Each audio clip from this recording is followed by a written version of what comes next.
Shalom saudara terkasih dalam Tuhan, sungguh satu sukacita yang luar biasa pada sore hari ini kita boleh kembali berjumpa dalam format ibadah online.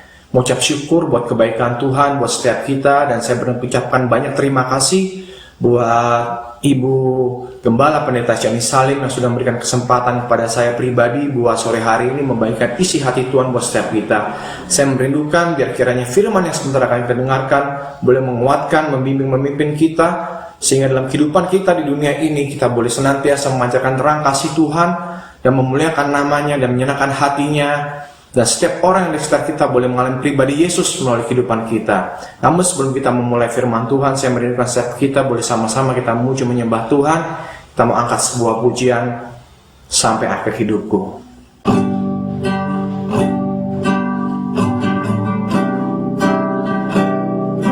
Kami sembah Engkau Yesus Tuhan,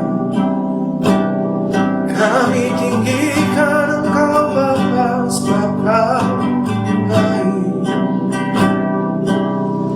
Bapa, Engkau mengenalku lebih dari siapa.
Kini aku percaya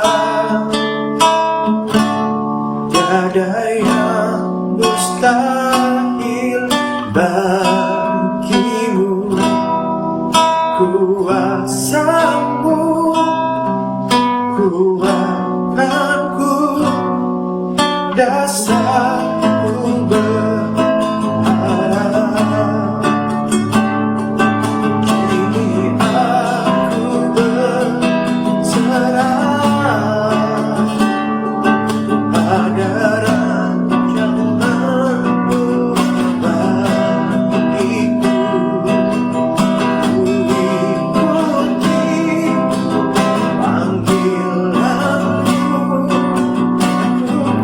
setia.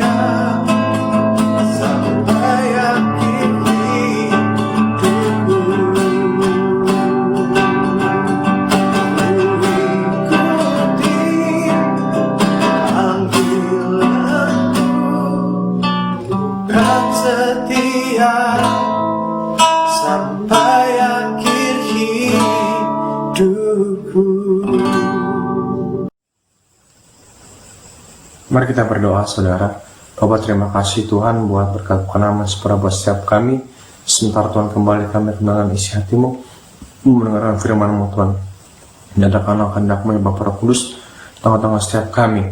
Mari Tuhan, Kau yang melayakkan kami juga musamtarkan lidah bibir hamba-Mu Tuhan, yang menyampaikan isi hati-Mu Tuhan.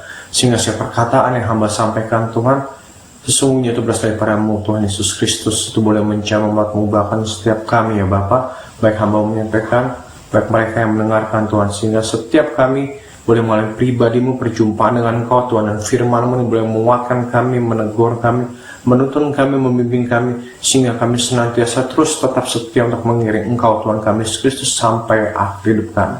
Terima kasih banyak Bapa, dalam nama Tuhan kami Yesus Kristus kami berucap syukur.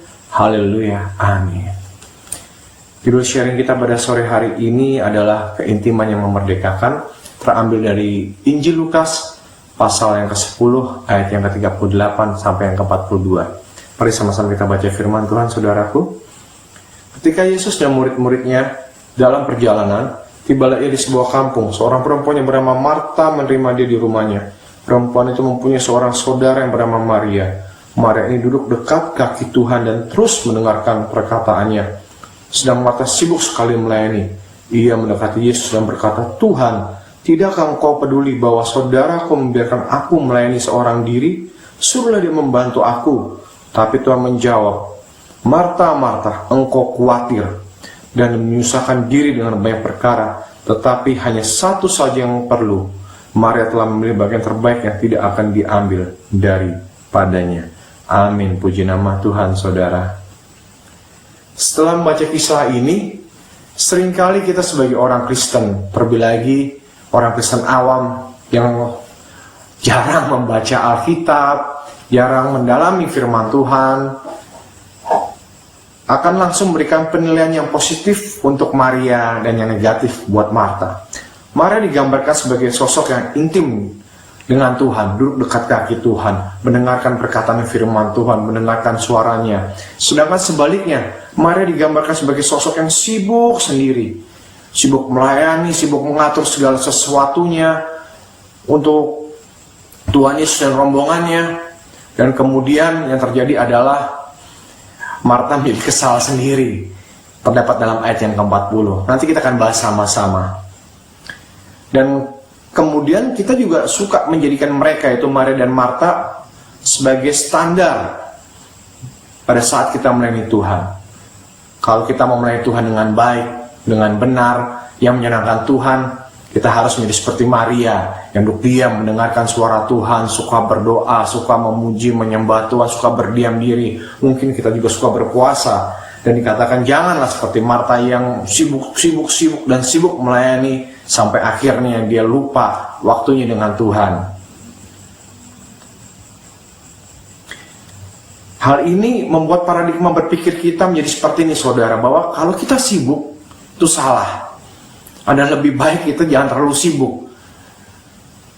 Bahayanya adalah kalau cara berpikir seperti ini kita anggap sebagai satu kebenaran yang disampaikan oleh firman Tuhan, kita cenderung akan menjadi orang yang malas.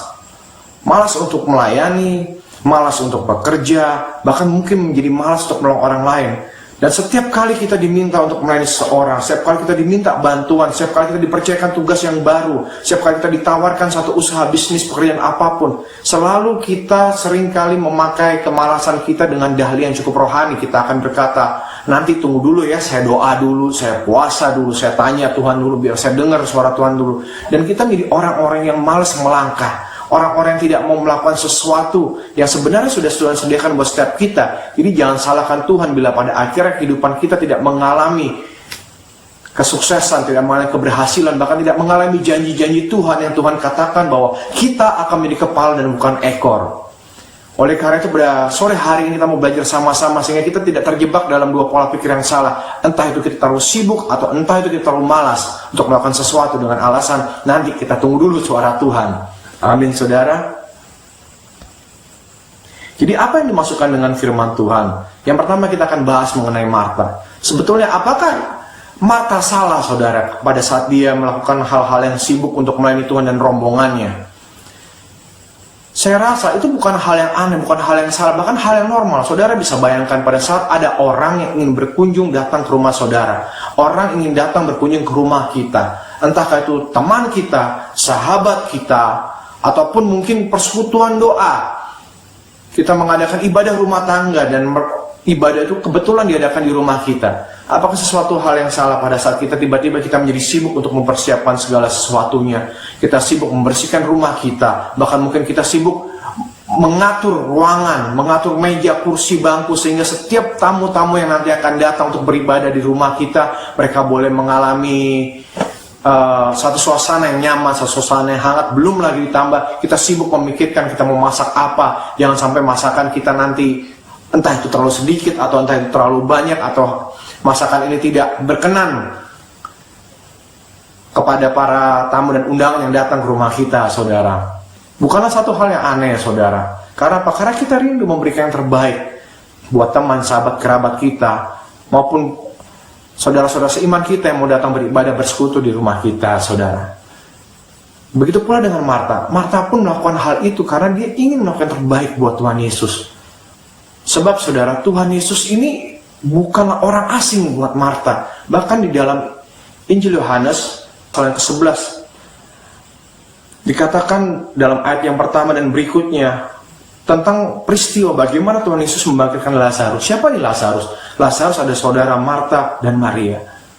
Oleh karena itu, Marta sangat menghormati, Marta sangat mengasihi, bahkan Marta sangat menghargai Tuhan Yesus. Karena Tuhan Yesus pernah melakukan sesuatu yang luar biasa dalam kehidupannya. Jadi adalah hal yang wajar kalau dia tiba-tiba menjadi sangat-sangat sibuk begitu mengetahui Tuhan Yesus dan rombongannya mau datang bertamu ke rumahnya. Sama seperti kita, saudara, pada saat ada orang yang kita hormati, orang yang kita hargai, keluarga kita, saudara, sahabat, bahkan mungkin tadi yang sempat saya ceritakan, pada saat kita melakukan ibadah rumah tangga, kita rindu untuk memberikan yang terbaik. Oleh karena apa? Oleh karena biar setiap tamu yang datang, mereka merasa dihormati, mereka merasa dihargai, mereka merasa disambut dengan baik, mereka merasakan suasana kehangatan di dalam rumah kita, mereka merasa dengan kita menjadi satu keluarga.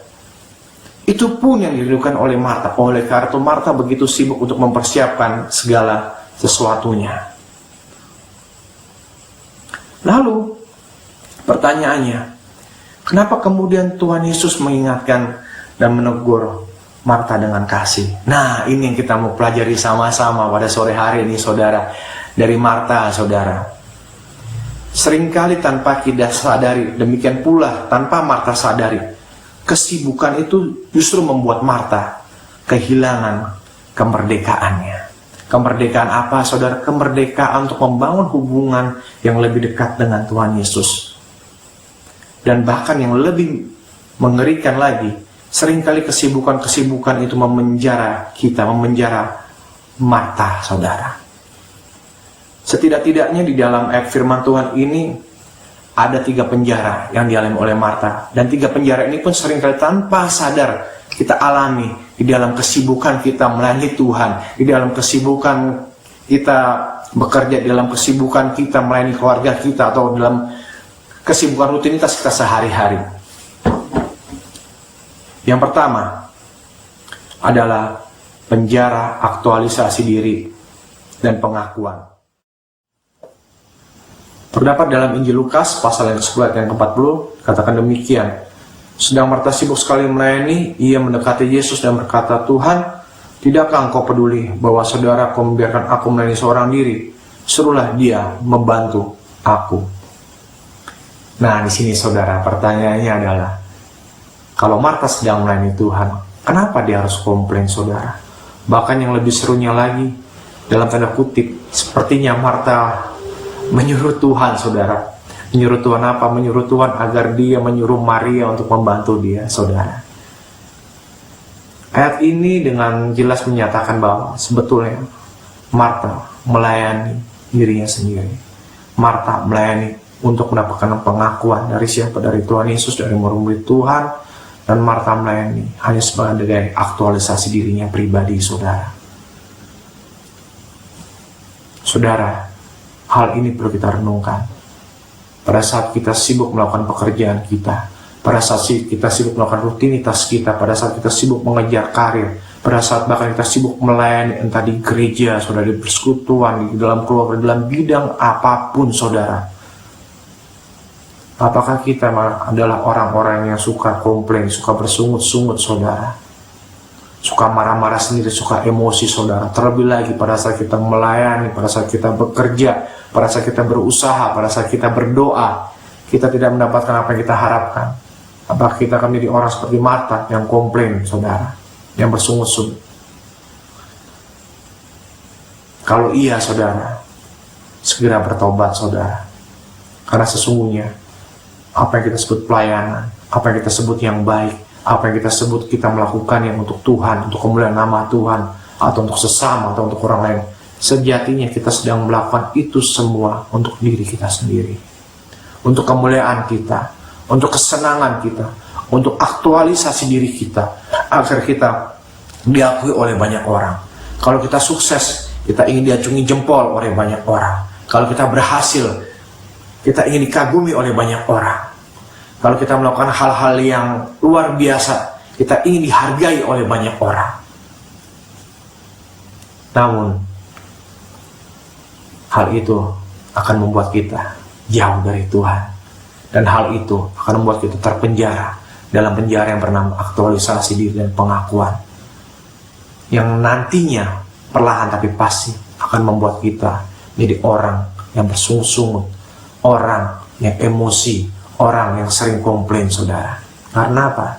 Karena pada saat kita tidak mendapatkan apa yang kita harapkan, kita akan kecewa. Kita mulai komplain sama Tuhan, kita mulai protes sama sesama, dan kemudian kita akan tinggalkan Tuhan, saudara. Firman Tuhan ingatkan setiap kita pada sore hari ini, sebagaimana Tuhan Yesus mengingatkan kepada Marta.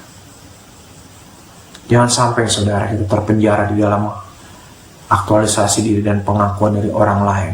Kita menjadikan aktualisasi diri kita, kita menjadikan pengakuan orang lain sebagai standar kesuksesan hidup kita, sebagai standar iman kita, bahkan sebagai standar keberhasilan kita dalam mengiring Tuhan, saudara.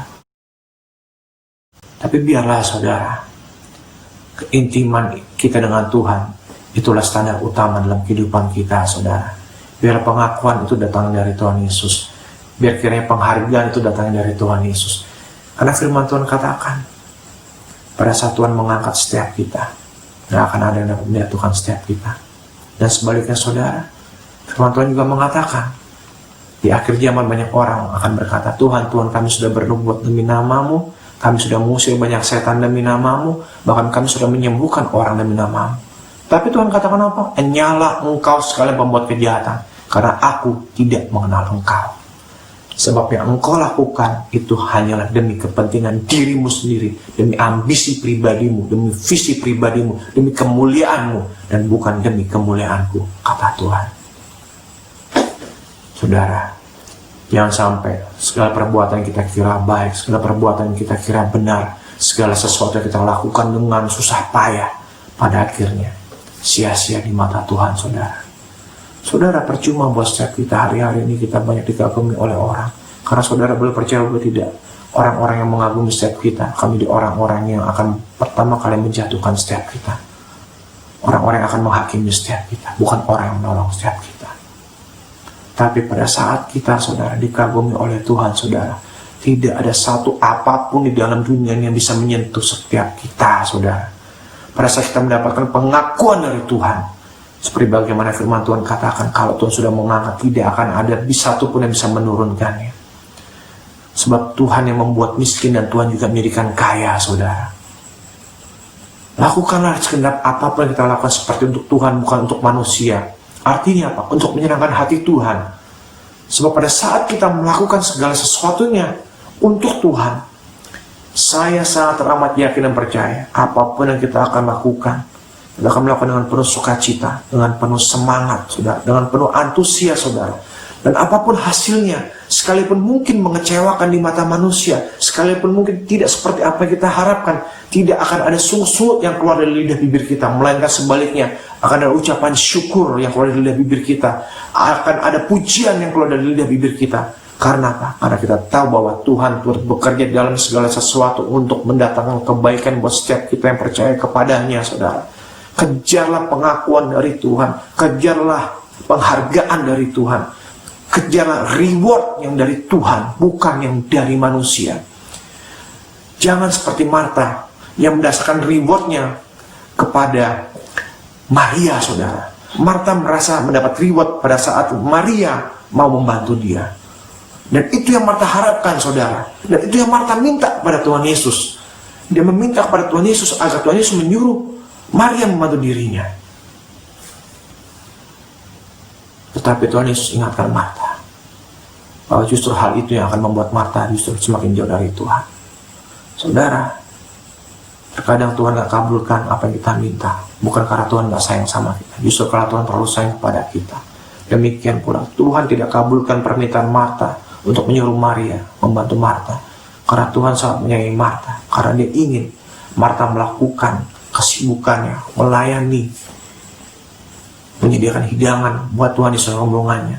Itu untuk Tuhan, untuk menyenangkan hatinya, untuk menyenangkan hati Tuhan, bukan untuk kemuliaannya pribadi, saudara. Itu yang ingin Tuhan Yesus rindu agar Marta alami, saudara. Dan itu juga Tuhan Yesus inginkan, rindukan untuk setiap kita alami, saudara. Jadi bersyukur, saudara, kalau hari-hari mungkin banyak dari setiap doa-doa kita yang nggak Tuhan jawab, saudara. Bukan Tuhan nggak jawab, tapi Tuhan tahu yang terbaik buat setiap kita. Bahkan Tuhan jawab dengan cara-caranya ajaib. Dan saya yakin dan percaya setiap kita, pada saat Tuhan menjawab dengan caranya yang ajaib, kita akan penuh dengan sukacita. Dan hidup kita akan memuliakan nama Tuhan, bukan memuliakan diri kita, tetapi nama Tuhan yang dipermuliakan, bukan kehidupan kita, tetapi justru melalui kehidupan kita, nama Yesus yang dipermuliakan, saudara. Amin. Sudah kurang lebih hampir 12 tahun, saudara, saya berdoa untuk kesembuhan fisik saya secara pribadi. Saya berdoa, saya bergumul. Bahkan setahun yang lalu sempat saya berobat, saudara. Saya treatment ke luar negeri, itu pun karena kemurahan Tuhan. Tapi hasilnya tepat seperti apa yang saya pikirkan, saudara. Artinya apa, saudara? Artinya hasilnya tidak seperti apa yang saya harapkan. Hasilnya mengecewakan. Dan doa-doa saya untuk kesembuhan, doa-doa saya untuk pemulihan, sampai detik ini pun sepertinya, saudara, bukan sepertinya, tapi tidak Tuhan jawab, saudara. Apakah itu akan membuat saya mundur dari Tuhan? Apakah itu akan membuat saya bersungut-sungut, saudara? Komplit? Enggak, saudara. Satu hal yang saya tahu, bahwa Tuhan tahu yang terbaik, bahwa apapun yang saya lakukan, biar ini boleh memuliakan nama Tuhan. Karena belum tentu, saudara, pada saat Tuhan jawab doa saya, mungkin Tuhan sembuhkan saya, bisa jadi hal itu malah membuat saya menjauh daripada Tuhan. Tetapi Tuhan tahu saat yang tepat kapan dia akan memulihkan saya. Tuhan tahu saat yang tepat kapan dia akan memulihkan saudara. Tuhan tahu saat yang tepat kapan dia akan menjawab doa-doa seperti saudara, seperti apa yang saudara minta. Tetapi juga Tuhan tahu saat yang tepat untuk menjawab doa-doa kita, seruan kita, seperti apa yang dia mau, saudara. Karena bukankah tujuan hidup kita hanya untuk memuliakan nama Tuhan, untuk menyenangkan hati Tuhan? Karena bukankah hidup kita di dunia ini hanya sementara, saudara, dan kita akan mengalami kehidupan kekal bersama-sama dengan dia. Jangan sampai kita menjadi orang-orang yang ditolak oleh Tuhan, tapi biarlah kita menjadi orang-orang yang dikenal oleh Tuhan, orang-orang yang dikasih oleh Tuhan, orang-orang yang dicintai oleh Tuhan, orang-orang yang mendapatkan anugerah Tuhan, orang-orang yang menyenangkan hati Tuhan, orang yang memuliakan nama Tuhan, saudara.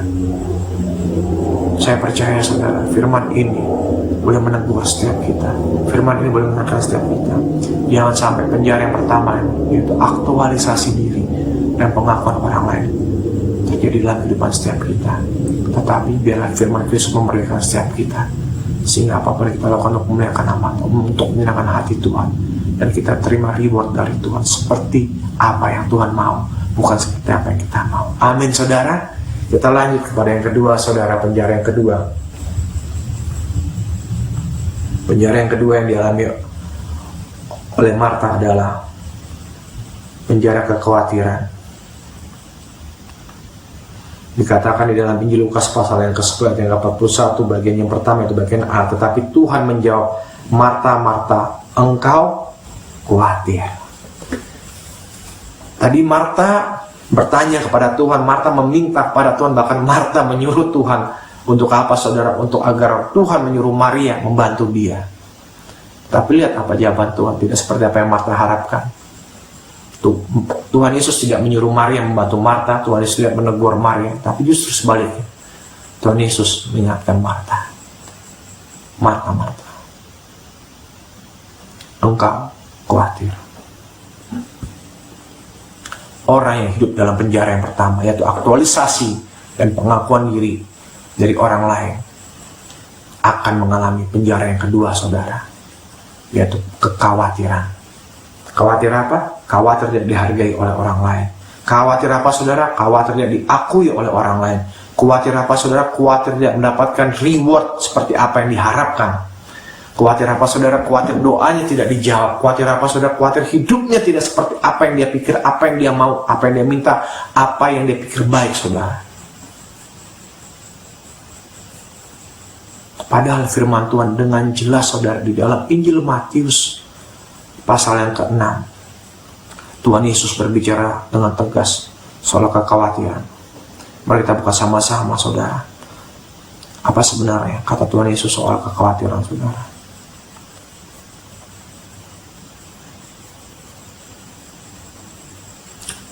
Injil Matius pasal yang ke-6 ayat yang ke-25 sampai ayat yang ke-33, saudara.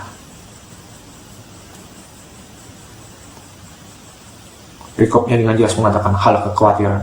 Karena itu aku berkata kepadamu, janganlah khawatir akan hidupmu, akan apa yang hendak kamu makan atau minum, dan janganlah khawatir pula akan tubuhmu, akan apa yang hendak kamu pakai. Bukankah hidup itu lebih penting daripada makanan, tubuh itu lebih penting daripada pakaian? Kekhawatiran yang pertama di dalam penjara kekhawatiran adalah khawatir akan makanan, minuman, dan pakaian. Ini berbicara tentang apa, saudara? Ini berbicara tentang hal-hal yang materi. Ini berbicara tentang apa, saudara? Ini berbicara tentang hal-hal yang sifatnya dunia, yang sifatnya sekuler, yang sifat untuk memuaskan apa? Kedagingan kita, saudara. Firman Tuhan katakan apa? Janganlah khawatir tentang makanan, minuman, dan pakaian. Artinya apa?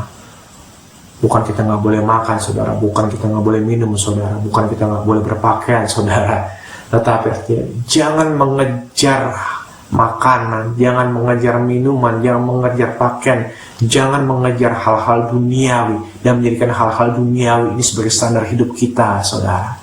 Akibatnya apa? Kalau hal-hal duniawi kita jadikan standar hidup kita, saudara, standar kesuksesan, keberhasilan kita katakan kita adalah orang sukses yang berhasil kalau kita bisa makan enak, kita bisa minum enak, kita bisa pakai pakaian yang bagus, kita bisa pakai pakaian-pakaian bermerek tuh. Atau kita mungkin, saudara, mendapatkan kemewahan, saudara. Itu akan membuat kita terpenjara, saudara. Justru itu akan membuat kita semakin hari semakin khawatir. Dan kita kehilangan kemerdekaan, kita kehilangan keintiman kita dengan Tuhan. Jangan sampai, saudara, kekhawatiran pertama ini memenjara setiap kita, saudara.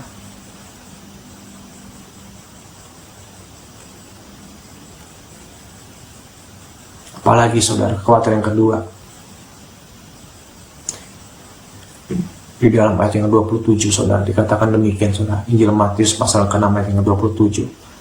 Siapa di antara kamu yang karena kekhawatirannya dapat mendapatkan sah-sah saja pada jalan hidupnya?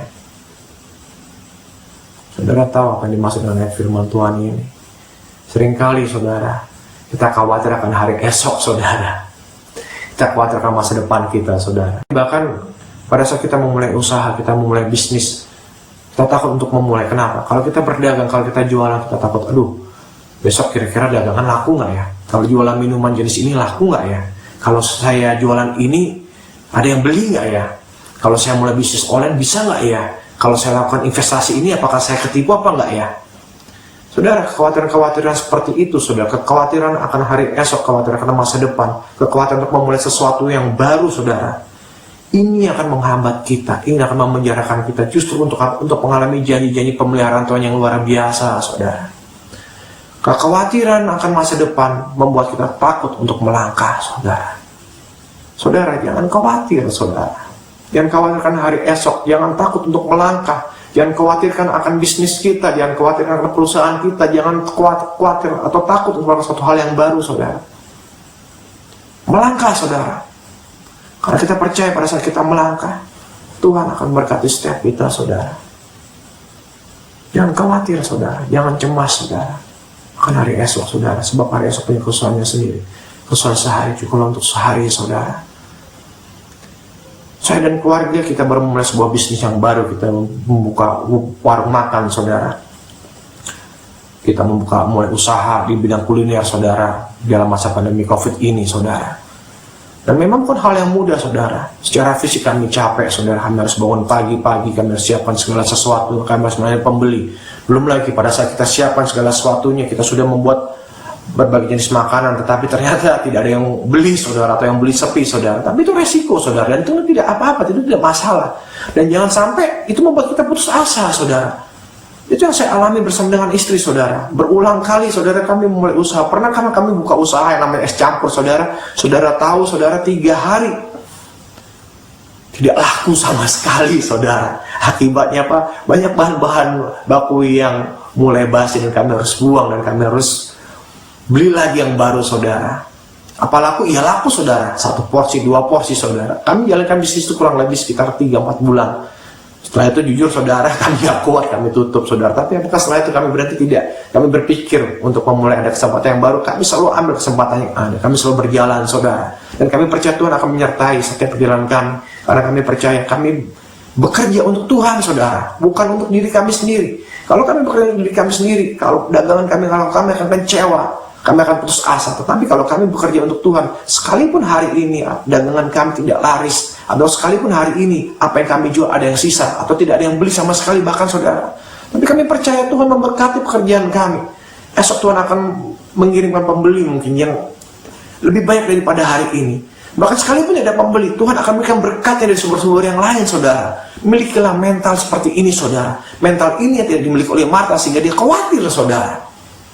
Jangan saudara memiliki mental sebaliknya. Takut berusaha, takut jualan, takut nggak laku, takut nggak ada yang beli, saudara. Dan ketakutan-ketakutan yang akan menghambat setiap kita, saudara. Saudara percaya bagaimana orang-orang yang berkati, amin, bahwa apa yang kita lakukan, kita kerjakan di dalam Tuhan, Tuhan pasti berkati, saudara. Untuk itu, jangan khawatir tuh akan masa depan. Jangan khawatir untuk memulai sesuatu yang baru. Ini yang Tuhan sampaikan.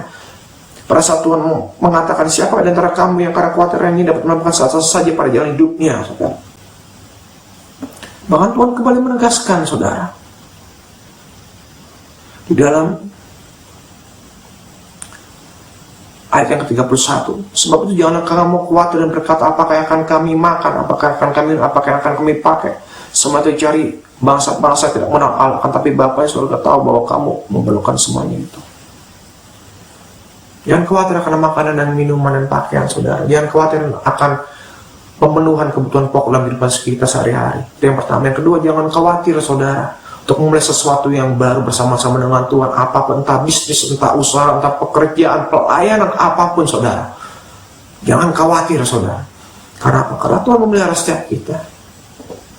Dan yang ketiga, dalam soal kekhawatiran, salah satu kunci yang paling luar biasa untuk menghancurkan setiap kekhawatiran dalam kehidupan kita, firman Tuhan katakan dalam Injil Matius pasal yang ke-6 ayat yang ke-33 demikian. Tetapi carilah dahulu kerajaan Allah dan kebenarannya, maka semua itu akan ditambahkan kepadamu. Pada saat kita berfokus kepada Tuhan, pada saat kita berfokus melakukan segala sesuatunya untuk menyenangkan hati Tuhan, untuk memuliakan nama Tuhan, untuk memberitakan Injil dan kebenaran kerajaan Tuhan, saya yakin, teramal dan percaya, hidup kita akan diberkati oleh Tuhan. Diberkati dengan apa, saudara? Dengan sukacita, diberkati dengan semangat, diberkati dengan pemenuhan kebutuhan kita sehari-hari, saudara. Saya dan keluarga, walaupun kita mengalami krisis finansial, kita mengalami hal-hal yang tidak mengenakan, krisis kesehatan, saudara, buat saya pribadi, namun toh Tuhan tetap pelihara, Tuhan tetap jaga. Dan bersyukur pada saat kami mulai bisnis kami yang baru ini di bidang kuliner bersama dengan kedua orang tua saya, juga dengan ipar saya, bisnis kami berjalan dengan cukup lancar. Tuhan kirimkan pembeli. Dan puji nama Tuhan, seberapapun yang Tuhan kirimkan, bahkan Tuhan kirimkan dari sumber-sumber yang lain, bahkan saya mendapatkan support yang luar biasa dari beberapa teman dan sahabat-sahabat seiman saya. Puji nama Tuhan, saudara. Sekalipun pada saat kami berdagang kami capek, kami lelah, dan seringkali Tuhan mungkin apa yang kami jual kurang betul laku, tapi saya yakin pada saat kita melakukannya untuk Tuhan, untuk kerajaannya, untuk kemuliaan namanya, ada sukacita, ada kekuatan, saudara, di depan kita. Ada hati yang penuh dengan damai sejahtera, saudara. Dan pada saat berkat itu datang, kelimpahan itu datang, saudara, tidak satu pun dari kita akan mencuri kemuliaan Tuhan, karena kita melakukannya semua untuk untuk Tuhan, bukan untuk kita. Sehingga kita akan terbebas dari penjara yang kedua, yaitu penjara kekhawatiran, saudara. Berikutnya, saudara, yang terakhir, yaitu penjara kecemasan dan kesusahan. Firman Tuhan katakan di dalam Injil Lukas pasal yang ke-10. Injil Lukas pasal yang ke-10 ayat yang ke-40. Satu, saudara, yang bagian B dikatakan demikian. Tetapi Tuhan menjawab, Marta, Marta, tadi yang pertama, saudara, yang kedua, saudara, tetapi Tuhan menjawab, Marta, Marta, engkau khawatir penjara kekhawatiran, dan yang terakhir adalah penjara dan menyusahkan diri dengan banyak perkara. Saudara tahu apa yang dimaksud dengan menyusahkan diri dengan perkara? Kita sering kali pada saat kita mulai terpenjara dalam aktualisasi diri, terpenjara di dalam mencari kemuliaan bagi diri kita sendiri, mencari pengakuan bagi diri kita sendiri, terpenjara di dalam kekhawatiran, kemudian penjara yang ketiga akan menimpa kita. Kita akan melakukan hal-hal yang tidak perlu, hal-hal yang tidak penting. Yaitu apa, saudara? Hal-hal yang akan justru bukan membuat kita bangkit, tapi justru membuat kita semakin jatuh, semakin jatuh. Yang pertama, keluh kesah, sungut-sungut, kecewa. Yang kedua, putus asa, saudara, merasa nggak ada harapan, merasa gagal. Dan yang ketiga, yang paling mengerikan, meninggalkan Tuhan, dan kita menyembah Tuhan yang lain. Berapa waktu? Lihat, menyusahkan diri untuk hal-hal yang tidak perlu, saudara. Kenapa sih mesti cari aktualisasi diri? Kenapa sih mesti mengejar pengakuan dari orang lain? Bukankah ini hal-hal yang tidak perlu, saudara? Kenapa sih mesti khawatir bahwa kita tidak dihargai oleh orang lain? Kalau kita nggak sekaya mereka, mungkin nggak seganteng mereka, nggak secantik mereka, nggak sehebat mereka, nggak setenang atau nggak sengetop mereka. Atau kenapa sih mesti khawatir? Kenapa sih bisa menyusahkan diri pada saat mungkin kehidupan ekonomi kita tidak sebaik mereka? Mungkin kita bahkan nggak punya rumah kita mungkin masih kontrak, apalagi kendaraan, saudara. Kenapa kita mesti khawatir dan merasa rendah diri, merasa tidak dihargai?